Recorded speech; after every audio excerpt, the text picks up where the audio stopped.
안녕하세요. 유평교회 학생의 가스펠 프로젝트 4권의 8번째 시간입니다. 오늘은 지혜란 이런 거야 라는 제목으로 이 잠언의 말씀을 통해서 우리가 얻어야 할 참된 지혜에 대해서 함께 배워보는 시간을 가지려고 합니다. 제가 3가지를 말씀을 드리려고 하는데요. 바로 본론으로 들어가겠습니다. 먼저 지혜의 시작은 하나님을 인정하는 것입니다. 지혜의 시작은 하나님을 인정하는 것입니다. 지혜하고 지식은 우리가 전에 잠깐 살펴봤었던 것처럼 비슷하지만 분명한 차이가 있습니다. 지식은 영어로 말하면 what에 해당된다면 지혜는 how에 해당이 되는 문제입니다. 요리에 비유를 해보면요, 좋은 이렇게 재료를 가지고 있는 것이 지혜라면 그 재료들을 잘 조화롭게 이렇게 요리를 해서 맛있는 음식을 만들어낼 수 있는 것이 지혜다라고 말을 할 수 있습니다. 건축의 비유를 해보면은 좋은 건축 재료가 지식이라면 그 재료로 멋진 건물을 만들어내는 기술이 지혜입니다. 세상에 널려있는 이러한 정보들을 아는 것이 지식이라면 그것을 잘 조합하고 의미 있게 연결해서 삶에 적용을 하는 것이 지혜라고 말할 수 있습니다. 생각해보면은 컴퓨터의 등장으로 인해서 그리고 발달로 인해서 이미 이 지식의 영역에 있어서는 사람이 컴퓨터를 이기기가 힘든 시대가 되었습니다. 컴퓨터는 사람보다 훨씬 더 많은 정보를 빠르고 정확하게 그렇게 처리를 할 수가 있잖아요. 그리고 최근에 발달하고 있는 AI라는 이 기술도 점점점 과거에 우리가 사람의 지혜의 영역으로 생각했었던 것들, 사람만 할 수 있다라고 생각했던 것들, 이제 그러한 것에 있어서도 이 컴퓨터와 인간의 대결이 이루어지고 있습니다.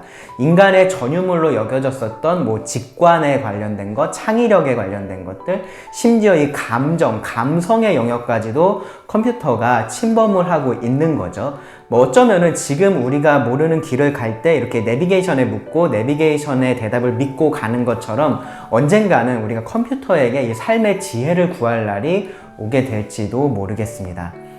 사실 우리가 생각하는 지혜가 이 정보를 잘 모아서 가장 가능성 있는 답을 찾는 것이라면은, 그러니까 다르게 말하면은 요 아래에서부터 시작해서 위로 답을 찾아가는 이런 귀납적인 사고의 기초에 있다면은 컴퓨터가 우리보다 더 지혜롭다라고 말을 할 수 있는 그런 날이 온다라는 게 그렇게 놀라운 일은 아니에요. 이상한 일도 아닙니다. 현재 AI의 이 딥러닝이라는 게 있잖아요. 그 기술은 그렇게 인간의 지혜에 해당되는 판단력이나 분별력을 따라하고 있는 겁니다. 훨씬 더 많은 정보를 단시간에 이렇게 학습을 할 수가 있습니다. 그래서 그런 AI가 이 인간을 넘어설 수 있다는 것은 충분히 가능한 일입니다. AI의 위험성 같은 거를 지금 이야기를 하려고 그러는 게 아니고요. 그런 식으로 우리가 참된 지혜를 찾을 수 있다라고 생각하는 것의 위험성을 이야기를 하는 겁니다. 우리가 그렇게 우리가 알고 있는 것들, 이 관찰할 수 있는 것들을 모아서 참된 지혜를 얻을 수 있다라고 생각을 하면요, 사실은 큰 위험에 빠질 수가 있어요. 한번 여러분 생각해 보세요. AI에게 도덕적인 판단에 관한 질문을 던졌다라면은 어떻게 AI가 대답을 할까요? 무엇에 기초해서 답을 할까요? 도둑질이나 살인이 이것은 옳은 거야, 옳지 않은 거야 라고 물어봤을 때 AI도 옳지 않다라고 그렇게 판단할 수 있고 그렇게 이야기할 수 있겠죠. 그런데 그 이유가 어디에 있을까요? 아마 현실적인 데 있을 겁니다. 실용적인 데 있을 겁니다. 그 말은요, 만약에 인구 수를, 사람의 숫자를 줄이는 것이 이 인류의 생존과 번영에 더 도움이 된다라는 현실적인 이유가 생겨나면 AI는 살인도 악한 것이 아니다라고 할 수도 있다라는 말이 됩니다. 실제로 우리는 그러한 현실을 지금 보고 있습니다. AI가 그러한 판단을 내리고 있는 것이 아니라 사람들이 그렇게 판단을 내리고 있습니다. 과거에는 죄라고 말하고 악이라고 보편적으로 인정되었던 것들, 그래서 왜 그게 악이야, 왜 그게 죄야 라고 굳이 설명할 필요가 없었던 그러한 것들이 지금은 취향이나 다양성이나 권리와 같은 좋은 이유들로 포장이 돼서 더 이상은 죄가 아닌 것들이 많아졌습니다. 동성애나 낙태만 그런 게 아니라요, 이 삶의 전반에 있어서 사람들의 분별이라는 것이 과거하고는 분명히 달라졌다는 것을 아마 느낄 수 있을 겁니다. 지금 부모님들은 더 많이 그런 것을 느낄 수 있을 겁니다. 이것을 누군가는 좋은 방향으로의 진보라고 그렇게 생각을 할지도 모릅니다. 그런데 그렇지 않습니다. 우리가 많은 것을 이렇게 알아가는 만큼 그것을 바르게 분별할 수 있는 참된 지혜가 필요합니다. 그리고 그 지혜는요, 우리의 추론이나 어떠한 우리의 합의로서 찾아내야 될 것이 아니라 지혜의 근원이 되시는 하나님께서 우리에게 알려주시는 것이 되어야 합니다. 그러니까 참된 지혜라는 것은요, 아래서 위로 우리가 이렇게 찾아 올라가는 것이 아니라 위에서 아래로 내려오는 겁니다. 그래서 이 잠언 2장 6절 말씀을 보시면은 이렇게 말씀을 합니다. 대저 여호와는 지혜를 주시며 지식과 명철을 그 입에서 내심이여. 야고보서 1장 5절 말씀엔요, 너희는 누구든지 지혜가 부족하거든 모든 사람에게 후히 주고 꾸짖지 아니하시는 하나님에게 구하라 라고 말합니다. 그러면 주실 것이다 라고 말을 합니다. 그래서 참된 지혜는요, 이 야고보의 표현처럼 위로부터 난 지혜가 참된 지혜입니다. 아래서부터 우리가 만들어낸 지혜가 아니라 위로부터 내려오는 지혜입니다. 이 하나님이 그러한 참된 지혜의 근원이 되신다라는 것은 아주 당연한 이치입니다. 성경에 시작해서 아주 밝히 선포했듯이 하나님은 세상의 창조주이시죠. 어떤 물건을 만든 사람이 이 사용법을 가장 잘 알고 있는 것처럼 하나님은 이 세상을 가장 잘 알고 계십니다. 선생님들이 가지고 있는 교재에는 이렇게 표현을 했어요. 제가 읽어드리면 하나님은 말 그대로 모든 것에 대해서 모든 것을 알고 계십니다. 배울 것이 없으십니다. 새로운 생각을 하지도 않으십니다. 새로운 정보에 놀라는 법도 없으십니다. 모든 정보를 하나도 빠뜨리지 않고 완전히 다 알고 계시기 때문입니다. 모든 분야의 전문가이십니다. 알지 못하는 정보가 하나도 없으십니다. 세상에는요, 이렇게 각 분야라는 것이 있고 그 분야의 전문가들이 있어요. 그렇죠? 사람은 한계가 있어서 이 모든 분야에 있어서 전문성을 갖출 수는 없습니다. 그 영역이 제한적이죠. 여러 분야의 두루 깊은 지식을 가지고 있는 사람들도 있기는 있죠. 그런데 그렇다고 하더라도 한계라는 것은 분명히 있어요. 정말로 세상의 모든 것에 대해서 그렇게 다 전문가가 될 수는 없습니다. 그런데 하나님은 이 모든 분야에 있어서 가장 잘 아신다라는 거죠. 우리가 전문가라고 말하는 그 전문가들보다도 훨씬 더 잘 알고 계십니다. 전부를 알고 계시는 분은 하나님뿐이십니다. 과거만 알고 계시는 것이 아니라 미래의 일도 알고 계시고요. 모든 가능성도 하나님은 알고 계십니다. 우리가 이렇게 귀납적으로 찾아낸 그러한 지혜라는 것은요, 이런 하나님의 지혜의 일부분일 수도 있어요. 그렇죠? 우리가 그렇게 찾아낸 것이 하나님의 지혜에 부합되는 걸 수도 있습니다. 그런데 아예 잘못된 것일 수도 있는 거죠. 왜냐하면 우리는 하나님처럼 전부를 알 수는 없으니까요. 우리가 코끼리를 생각해 봤을 때, 여러분 그거 아시죠? 코끼리 비유. 장님들이 이렇게 코끼리를 만지면서 코끼리는 이렇게 생겼어, 저렇게 생겼어, 그렇게 이야기하는 것들. 그 중에 어떤 장님은 잘 만져서 이 코끼리를 제대로 좀 그려낼 수도 있긴 있는 거죠. 근데 잘못될 수도 있는 겁니다. 가장 정확한 것은 누가 알고 있어요? 그 코끼리를 멀리서 제대로 다 보고 있는 사람, 그리고 그 속속들이 다 알고 있는 사람, 그 사람이 알고 있는 거죠. 하나님이 그렇게 하십니다. 따라서 이 참된 지혜라는 것은 하나님께로만 올 수가 있고, 그리고 그 지혜는 변하지가 않는 겁니다. 우리의 과학이라는 것은 사실 귀납적인 사고에 근거를 한 거죠. 그래서 결론이 달라져요. 요만큼 알고 있다가 이만큼을 알게 되면은 여기에 있었던 결론이 이렇게 달라지는 거죠. 그런데 하나님은 처음부터 끝까지 이미 다 알고 계시기 때문에 그 결론이라는 것이 달라지지 않습니다. 그 지혜가 변하지 않습니다. 그러니까 잠언에서 이렇게 말하는 것이 절대로 과장이 아니에요. 1장 7절에 보시면 여호와를 경외하는 것이 지식의 근본이거늘 미련한 자는 지혜와 훈계를 멸시하느니라. 이 참 지혜의 근원이 되시는 그 하나님을 경외하는 것, 그분을 가장 높고 귀하고 중요하신 분으로서 인정을 하고 내가 받아들이는 것, 그것이 지혜의 시작이다라는 겁니다. 이것을 인정하지를 않으면요, 지혜와 훈계를 멸시하는 것이고 따라서 어리석은 것이 되는 거죠. 이 잠언을 비롯한 이 성경의 이 지혜의 말씀들을 읽다 보면 시편도 그렇고요, 자주 이 두 부류의 사람들이 언급이 돼요. 그리고 대조가 됩니다. 누구냐면은 지혜로운 사람하고 어리석은 사람입니다.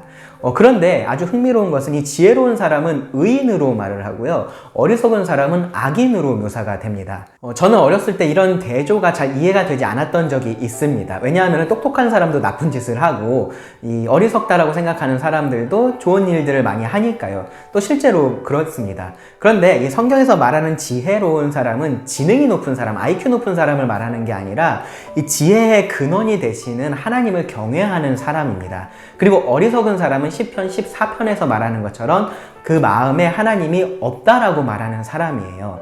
그렇기 때문에 지혜로운 사람은 의인이고요, 어리석은 사람은 악인입니다.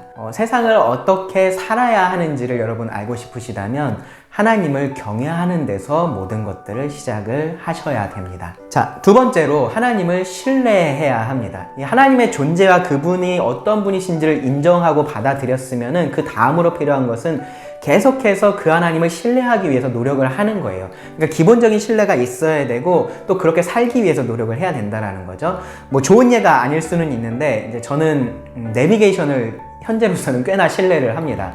뭐 귀찮아서 그러기도 하는데 근데 이 내비게이션이 그동안 저에게 꽤나 이 신뢰를 줬어요. 그래서 그랬습니다. 처음에는 이 빠르든지 느리든지 정확하게 목적지에 이렇게 도착할 수 있게 해준다는 것 때문에 신뢰가 있었고요. 그 다음에 이제 계속해서 이렇게 사용을 하면 할수록 대부분 이제 내 판단에 따라서 바른 길로 가는 것보다 그냥 내비게이션이 안내하는 대로 가는 게 더 낫다라는 것을 알게 된 거죠.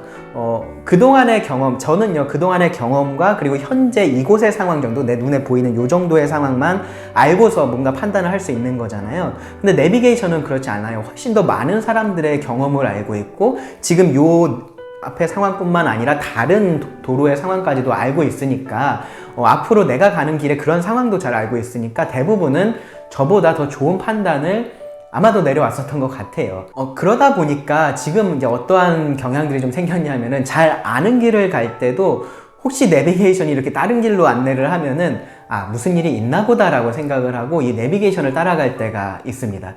때로는 엉뚱한 이유로 그렇게 해서 고생을 할 때도 있기는 있는데 근데 많은 경우에 도움을 받았고요. 그래서 자연스럽게 이러한 신뢰라는 것이 생겨났어요.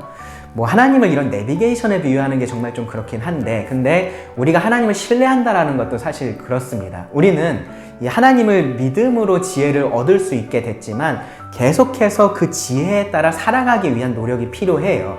특히 하나님의 지혜가 나의 지혜하고 다를 때 그렇습니다. 잠언은 이렇게 말씀을 해요. 3장에 보시면 3장 5절부터 7절의 말씀을 보시면 너는 마음을 다하여 여호와를 신뢰하고 너의 명철을 의지하지 말라. 너는 범사의 그를 인정하라. 그리하면 너의 길을 지도하시리라. 스스로 지혜롭게 여기지 말지어다. 여호와를 경외하며 악을 떠날지어다.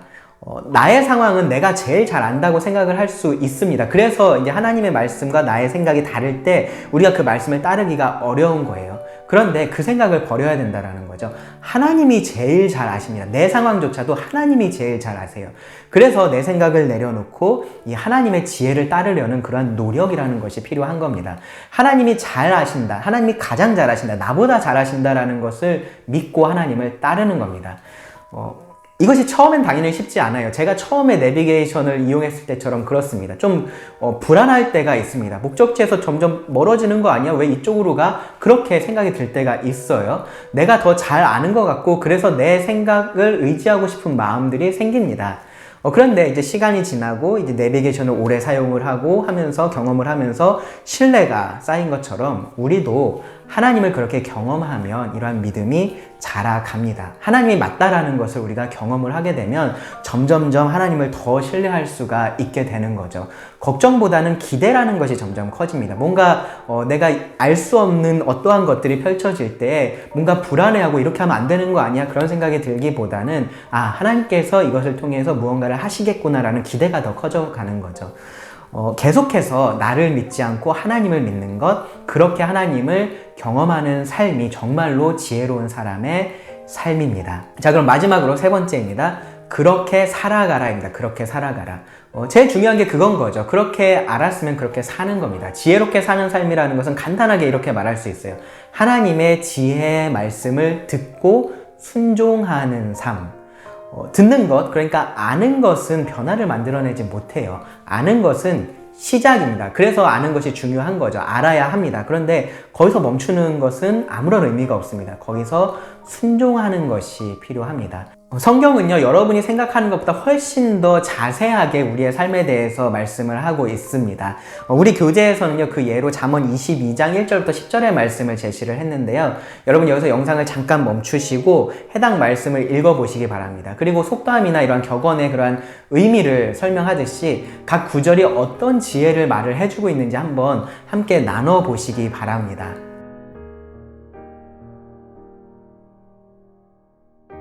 자, 잘 나눠보셨나요? 이 말씀에 대해서는 학생의 분반 시간에 한 번 더 나누게 될 겁니다. 이것을 통해서 우리가 알아야 할 것은요, 우리의 생각보다 하나님은 훨씬 더 우리 삶에 있어서 많은 말씀들을 해주고 계신다라는 거예요.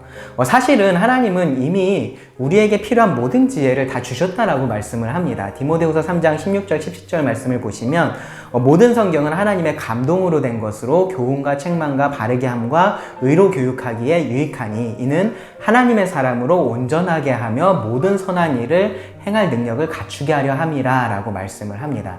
우리가 하나님 앞에서 온전하게 살아가는 데 있어서 성경에 기록된 말씀으로 충분하다라는 거죠.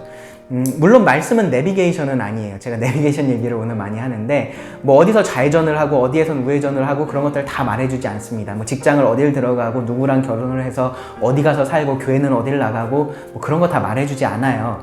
그런데 하나님의 말씀은요, 완벽한 지도로서 우리들에게 주어져 있습니다. 그래서 우리가 목적지에 어떻게 도달할 수 있는지를 보여줍니다. 판단은 우리가 하는 거죠. 이 말씀에 따라서요. 이 삶에 필요한 모든 원리를 제공해 주고 있습니다. 성경은요. 그래서 이 지혜의 근원이신 하나님의 말씀을 읽고 배우고 또 순종하는 것이 정말로 지혜로운 삶입니다. 여러분 최근에 이런 말 한 번쯤 들어보셨을 겁니다. 이제 말씀 마무리할 텐데요. 인생 2회차다 혹은 뭐 다회차다 그런 말. 인생을 여러 번 살아본 사람 같다 이제 그런 말인데 그런 사람 진짜 있나요? 없습니다. 그렇죠? 그런 사람은 없습니다. 우리 모두가 다 처음 사는 인생이고요. 한 번만 사는 인생입니다. 그래서 이 부모가 자녀한테 뭐 이런 말 있잖아요. 미안해, 엄마도 엄마가 처음이라. 뭐 그런 말 있잖아요. 그게 사실이어서 그런 거죠. 뭐 둘째를 낳으면 그럼 괜찮아지나요? 난 이제 엄마가 두 번째라 잘할 수 있어. 그런가요?